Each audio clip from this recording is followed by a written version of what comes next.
¿Qué significa las peticiones de los justos son las buenas de las acciones? Nuestros sabios dijeron sobre el versículo, estas son las generaciones de Noé. No era un hombre justo. Para enseñarle que las generaciones de los justos son principalmente buenas acciones, deberíamos entender esto, ya que nuestros sabios dijeron, aquel que no tiene hijos se le considera muerto. Como está escrito, dame hijos o moriré. Por lo tanto, se deduce que los justos que tienen buenas acciones, todavía se consideran muertos. ¿Acaso se puede decir esto de los justos? En el trabajo, padre e hijo son llamados causa y consecuencia. En otras palabras, el potencial se llama padre y lo que luego se revela en la práctica se llama hijo. El potencial es como una gota en el cerebro del padre y el resultado emergente se llama nacimiento y un hijo que emerge de potencial a real. Por esta razón, cuando una persona piensa en hacer algo, primero debe pensar que lo que quiere hacer le dará placer del acto, ya que se sabe que al hombre le gusta descansar. A razón de esto es que nuestra raíz está en un estado de reposo absoluto, por lo que las criaturas también desean descansar y no hacer un solo movimiento, a menos que se les brinden más placer del que tienen en el estado de reposo. Por esta razón, los justos, es decir, las personas que quieren estar en el grado de los justos se llaman justos, aunque no hayan alcanzado el camino de los justos. Es como Bala Sulam interpretó sobre el versículo, ¿dará sabiduría a los sabios? La pregunta es, ¿no debería haber dicho, dará sabiduría a los tontos? ¿Por qué dice a los sabios?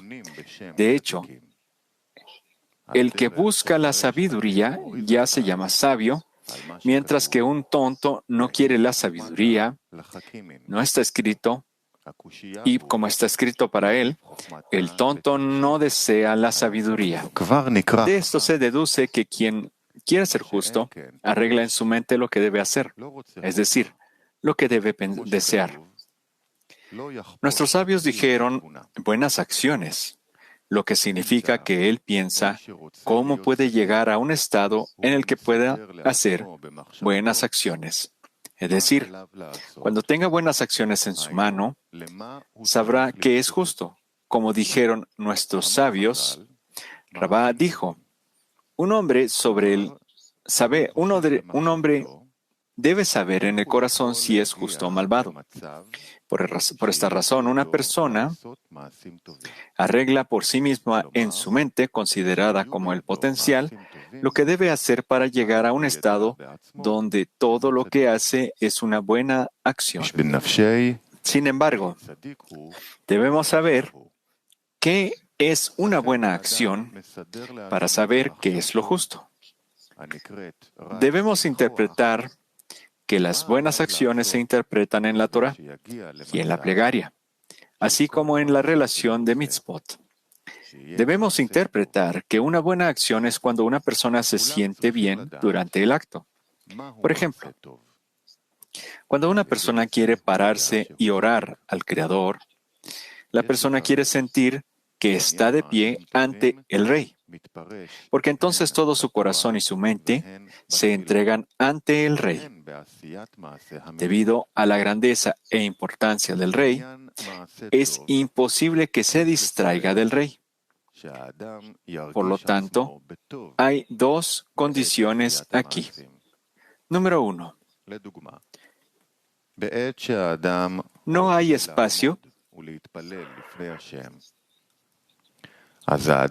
en el que pueda entrar otro pensamiento que no concierna al Rey. En ese momento, es como si no hubiera nadie en el mundo sino él y el Rey, debido al temor a la grandeza del Rey. Y número 2, en ese momento, siente que se siente bien porque tiene el privilegio de hablar con el Rey. De mismo modo, cuando viene a observar a alguna mitzvah, significa que la mitzvah que realizará será una buena mitzvah. Es decir, mientras realiza la mitzvah, debería sentir que ahora va a traer satisfacción al rey. Por esta razón, una persona debe sentir, mientras realiza la mitzvah, que tiene el privilegio de deleitar al rey, lo que significa que ahora el rey disfruta de observar el mandamiento del rey. Esto se llama una buena acción. Cuando él se siente así, no tiene otro pensamiento durante la realización de la mitzvah, ya que se dedica a los mandamientos del rey. Por lo tanto, todo su pensamiento es que se pregunta si el rey realmente disfrutará de lo que él está haciendo ahora durante la realización de la misma, ya que se dedica a los mandamientos del rey. Por lo tanto, todo su pensamiento es que se pregunta si el rey realmente disfrutará de lo que él está haciendo ahora. Esto es lo que él considera buenas acciones. Además, cuando aprende la Torá, se prepara para el aprendizaje de la Torá, lo que significa que primero piensa qué clase de Torá está a punto de aprender. Si es que tiene la intención de disfrutar de la sabiduría en la Torá, o es para tener la fuerza para despertar en sí mismo la noción de que esto es la Torá del Creador, que toda la Torá son los nombres del Creador y que todavía no ha sido recompensado con la comprensión y la conexión entre la Torá y el Creador. Sin embargo, al menos quiere creer lo que nuestros sabios dijeron. La Torá, Israel y el Creador son uno. Y esto es lo que él considera como buenas acciones. Se deduce que aquel que quiere ser justo, mientras se prepara y reflexiona que quiere hacer cosas que serían buenas, ya se le llama justo. Es decir, quiere engendrar a través de la preparación que tiene en su mente lo que se llama un padre que engendra hijos que son buenas acciones. Está escrito, Noé fue un hombre justo, que se llama, estas son las generaciones de Noé. Es decir, las buenas acciones que son las generaciones de los justos. El versículo Noé fue un hombre justo significa que fue recompensado con buenas acciones. Es decir, durante el acto, sintió que sus acciones eran realmente buenas y se sintió satisfecho mientras realizaba sus acciones y sintió el bien que hay en ellas. Debido a que los actos son buenos, fue recompensado con el deleite y el placer revestidos en el cumplimiento de las mitzvot. De acuerdo con lo anterior, podemos entender lo que nuestros sabios dijeron. Al que no tiene hijos se le considera muerto. Preguntamos, de esto, de Noé, parece que solo uno que tiene buenas acciones es considerado justo. Pero está escrito, el que no tiene hijos se le considera muerto, lo que significa que incluso los justos, si no tienen hijos, se consideran muertos.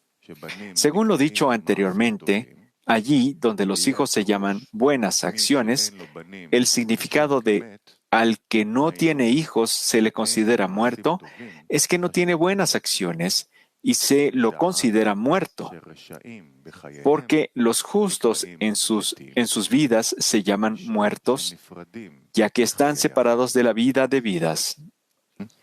Sin embargo, ¿por qué el hombre necesita hacer buenas acciones?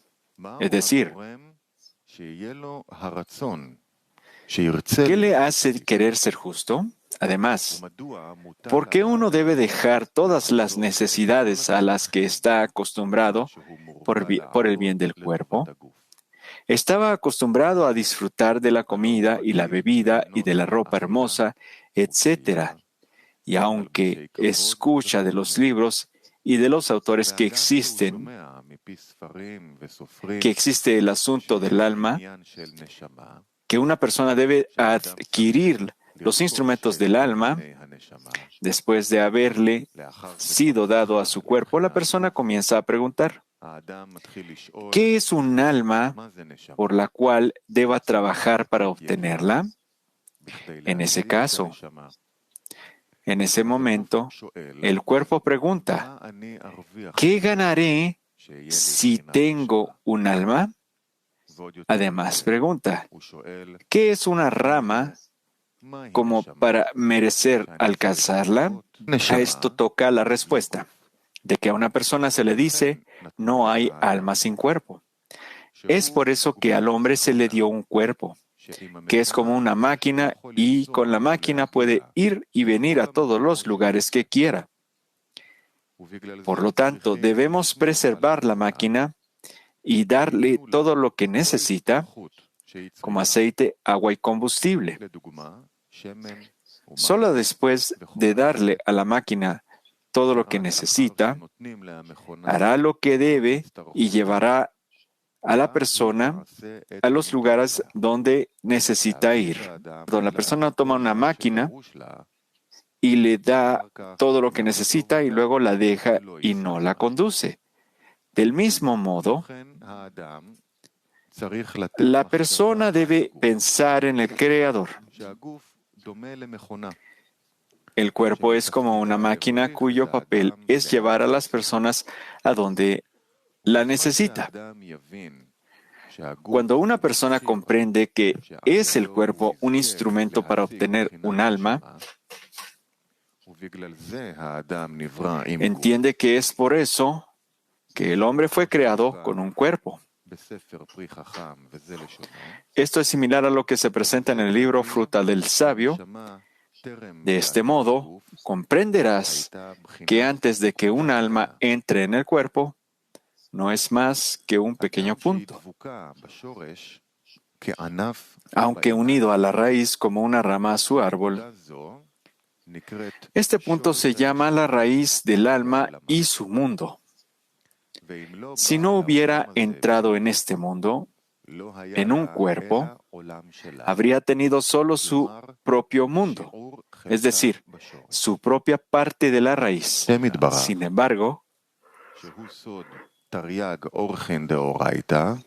cuando más se trata de caminar en los caminos del Creador, que son las 613 formas de la Torá que vuelven a ser los hombres reales del Creador, más crece su estatura, según el nivel de los nombres que ha alcanzado, excepto que debe aumentar su estatura 620 veces más de lo que era anteriormente en la raíz. Por lo tanto, se deduce que si creemos en los sabios y hay espacio para contemplar por qué nacimos en este mundo con un cuerpo que incluye muchas pasiones básicas, además, ¿cómo podemos decir que este cuerpo, a pesar de su bajeza, fue creado para un asunto sublime que el alma no puede alcanzar antes de descender al cuerpo bajo y que es 620 veces más de lo que tenía antes de vestirse en un cuerpo? Número 8. Con respecto a esto, nosotros debemos trabajar con fe. Creer en los sabios que de esta forma hay que trabajar. Sin embargo, no es necesariamente por esto que necesitamos fe en los sabios. Más bien, en cada paso, debemos creer que ese es el camino a seguir en este mundo con nuestros cuerpos tal como fueron organizados para nosotros. Por lo contrario, tropezamos en nuestro camino mientras caminamos en el camino del Creador. Sin embargo, con respecto a la fe, también necesitamos guías verdaderas que nos organicen cómo y de qué manera caminar en el camino del Creador, ya que muchas veces una persona da todo su poder a algo que no es lo principal en el trabajo. Como resultado, no le queda tiempo ni energía para hacer el esfuerzo en el lugar correcto, es decir, lo más importante que necesita para completarse es los peldaños de la santidad. Dado que es imposible aprender solo de los libros, ya que una persona no es como otra, cada uno tiene diferentes tendencias. Como dice el Ari, una persona no es como otra y un día no es como otro. Y la Heiboná corregirá lo que el incienso de Levoná no corregirá. Por lo tanto, cuando cada persona necesita su propio orden preciso, y el orden del trabajo de una persona no se ajusta al de otra. Por esta razón, cuando uno debe ir con orden que más le convenga. Es como se presenta en la introducción al libro Panim Masbirot. Distinguimos 4 divisiones en las especies del habla. Para este propósito, el Creador incluyó 3 inclinaciones en las masas, llamadas envidia, pasión y honor. Debido a ellas, las masas se desarrollan gradualmente para obtener la cara de un hombre completo. Debemos interpretar lo inanimado, vegetal, animado y hablante de acuerdo con los 4 grados, donde ninguno comprende al otro. En otras palabras, cada uno entiende cómo debe comportarse una persona en este mundo y nadie puede entender al otro. Inanimado es la primera fase, disculpen. Este tipo solo comprende la lujuria.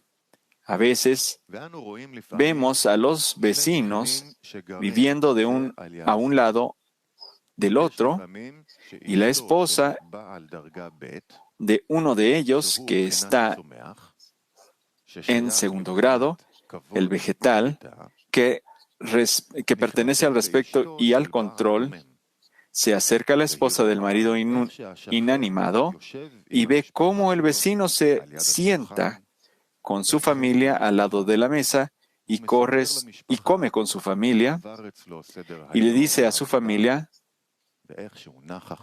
cómo estuvo su día de trabajo y cómo está descansando ahora y disfruta sentarse junto a su familia y comen. Cuando la esposa del grado vegetal regresa a casa, espera a que su esposo regrese de la tienda para cenar con la familia. Pero cuando llega el esposo, él dice, no tengo tiempo para comer con ustedes ahora porque estoy invitado a una reunión de beneficencia pública. Su esposa pregunta, ¿por qué el vecino viene de la tienda y se sienta y come con la familia y no corre a ningún lado, sino que se sienta tranquilo y alegre con la familia, mientras mi esposo no tiene en cuenta a su familia y su mente está pendiente solo de ciertas cosas? ¿Y su mente está pendiente solo de darle a otras personas? Ni siquiera sé si lo conoces, pero le estás dando el tiempo que nuestra familia necesita y consideras a los demás más que nosotros. Luego él le responde que su vecino no siente nada por los demás. Es como una gallina con sus polluelos, paseando con ellos y atendiendo solo a sus polluelos. Del mismo modo, nuestro vecino no tiene más cerebro que un pollo. ¿Quieres que sea como él? ¿Quieres un marido que sea como un pollo? Esa mujer regresa a la casa del vecino y le pregunta, ¿por qué comes con tu familia después del trabajo y te comportas como un pollo en lugar de ser como un esposo? Él responde, no estoy loco como tu esposo dando mi precioso tiempo que necesito para descansar y ser feliz con mi familia en vez de con otras personas. Ciertamente ambos tienen razón, pero ninguno comprende al otro. Igualmente, entre el estado 2 y el estado 3, tomemos como ejemplo dos vecinos. Una mujer visita a la otra y ve que el hijo de la vecina se levanta a las 8 de la mañana y se va a trabajar. Por la noche, él viene y se comporta bien como todas las demás personas. Luego, él va a las reuniones para hacer algo allí en beneficio del público y regresa y se va a dormir, como de costumbre, como todas las demás personas. Cuando esa mujer regresa a casa, le pregunta a su hijo, ¿por qué a menudo veo que te preparo la cena y cuando me levanto por la mañana veo que la luz todavía está encendida y la cena todavía está enfrente de ti, intacta mientras estás sentado junto a tus libros? ¿Por qué el hijo de mi vecina se comporta como un ser humano?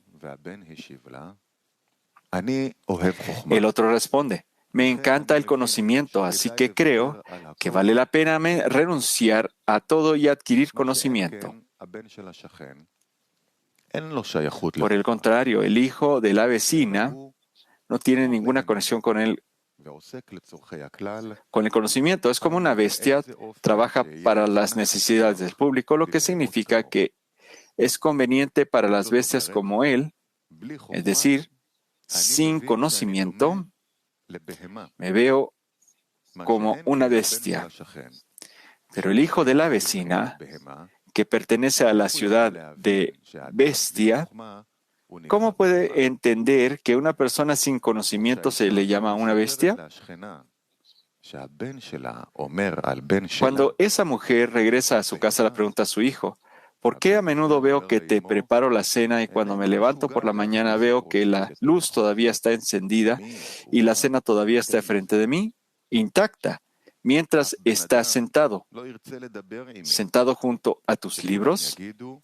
¿Por qué el hijo de la vecina se comporta como un ser humano? Cuando esa mujer le dice a su vecina que su hijo dice que el hijo de ella es una bestia, ese hijo le dice a su madre, no estoy loco, hundiendo mi cabeza en conocimiento. ¿Quién y qué me dará? Nadie querrá hablar conmigo y todos dirán que no tengo ideas sobre los asuntos mundanos. Por el contrario, cuando trabajo por las necesidades del público y asisto a reuniones donde las personas inteligentes se reúnen para hacer algo en beneficio en beneficio público, muchas personas me respetarán ya que no atiendo mis propias necesidades, sino el beneficio público. El hijo del vecino, por otro lado, todo se preocupa por sus propias necesidades. Es por eso que profundiza en los libros. Se deduce que uno dice que la forma es que camina en un sendero de la verdad y ninguno comprende al otro. Se deduce que cada uno que la forma es que camina en el sendero de la verdad y ninguno comprende al otro. Esto ocurre aún más con el nivel del hablante. Lo que son del nivel inanimado no pueden entender el nivel del hablante. Es decir, aquellos que no participan en el trabajo del Creador se parecen a las personas inteligentes que profundizan en los libros toda su vida y dicen que el cerebro es lo que cuenta y que solo la razón es determinante, mientras que los que participan en el trabajo del Creador dicen que debemos ir por encima de la razón. Y entonces aquellos se ríen de ellos y dicen, sin razón somos como bestias. ¿Cómo pueden decir que debemos ir por encima de la razón? Se sigue que uno no entiende al otro. Esto se llama la generación de Babilonia, cuando uno no entiende el idioma del otro. En consecuencia, ¿cómo puede una persona emerger de las tendencias a las que está acostumbrada desde su nacimiento intelectualmente? Es imposible entender cómo es posible que una persona piense en algo más que en sus inclinaciones. Y allí dice, debido a esto nos dieron correcciones por las cuales el hombre debe trabajar y esforzarse mucho. De lo contrario, todas las creaciones habrían estado en el grado inanimado, ya que la raíz de las criaturas, que es el Creador, está en un estado de reposo absoluto y cada rama quiere parecerse a su raíz. Estas correcciones llamadas envidia, pasión y lujuria sacan al mundo del mundo. Él dice allí que a través de la envidia y el honor es posible cambiar las inclinaciones a la lujuria en un grado de vegetal, porque se comienza a trabajar por el bien de los demás con el propósito de lo lishma. Del mismo modo, a través de la envidia se puede cambiar el nivel de conocimiento.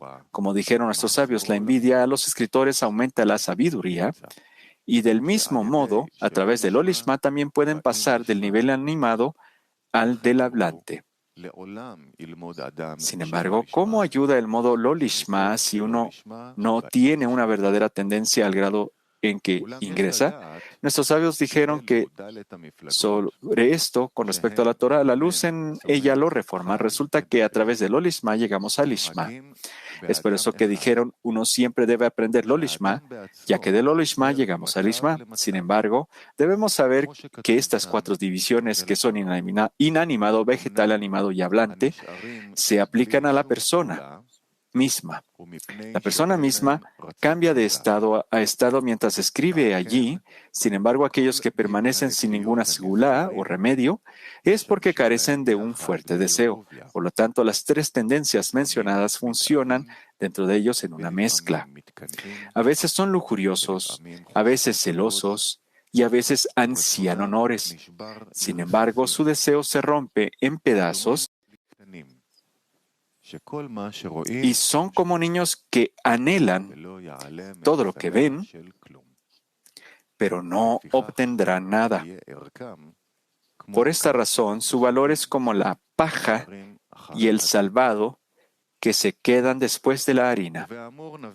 Ahora podemos entender cómo la persona tiene tres estados durante el trabajo. Número 1, el estado permanente. Número 2, el estado de ascenso. Y número 3, el estado de reposo. Es decir, cuando la persona quiere salir de su estado permanente, se sabe que hay una rutina fija en la que la persona observa la Torah y las mitzvot como el público en general. Esto significa que tenemos el cuidado de observar la Torah y las mitzvot en la práctica, lo que significa que no se presta atención al objetivo de otorgar.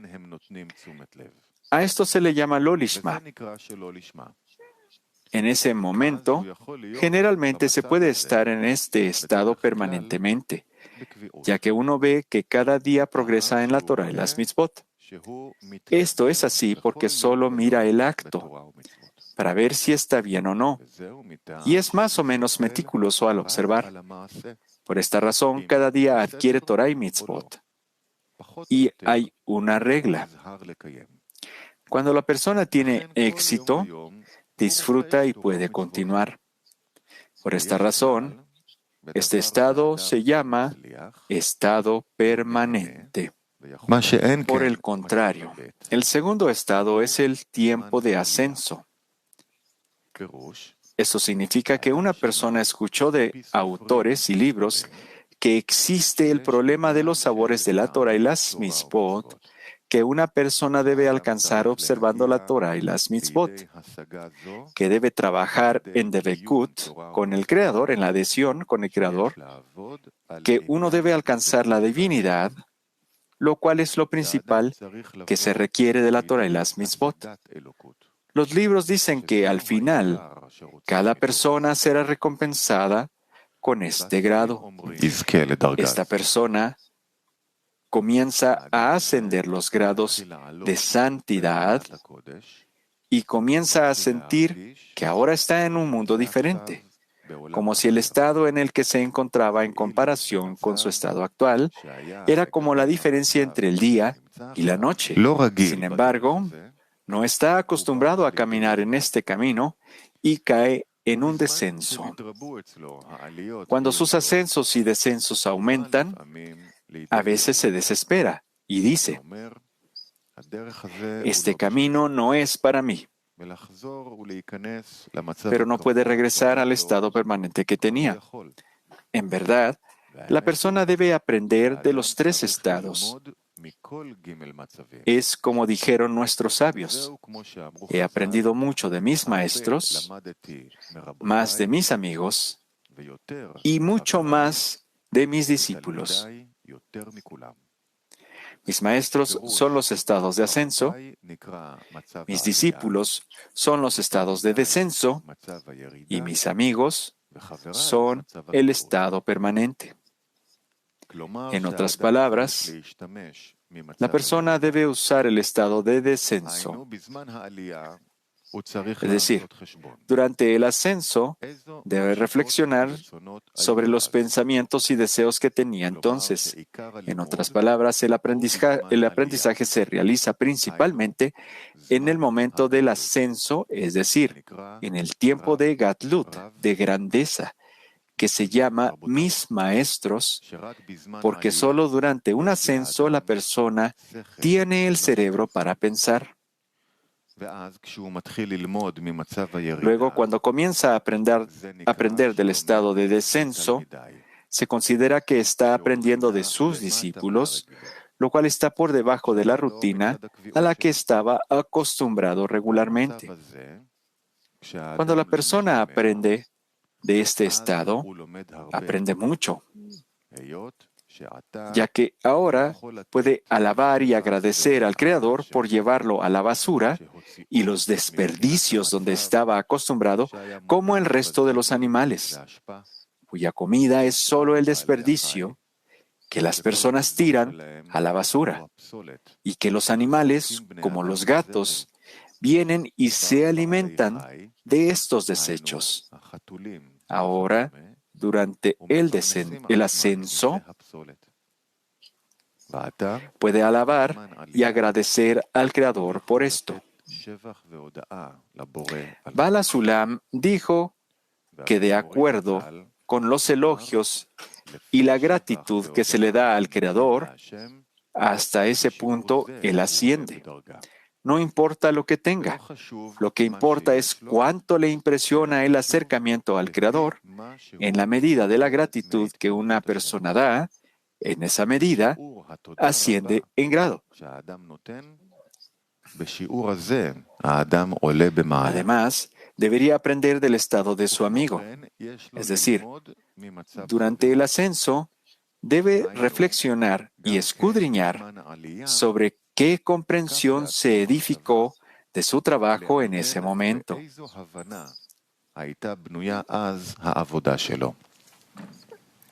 Se deduce que si la persona aprende de su estado actual durante el ascenso, se considera que no aprende mucho.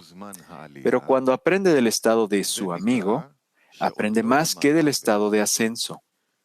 Y mucho aprendí de mis discípulos significa el tiempo del descenso.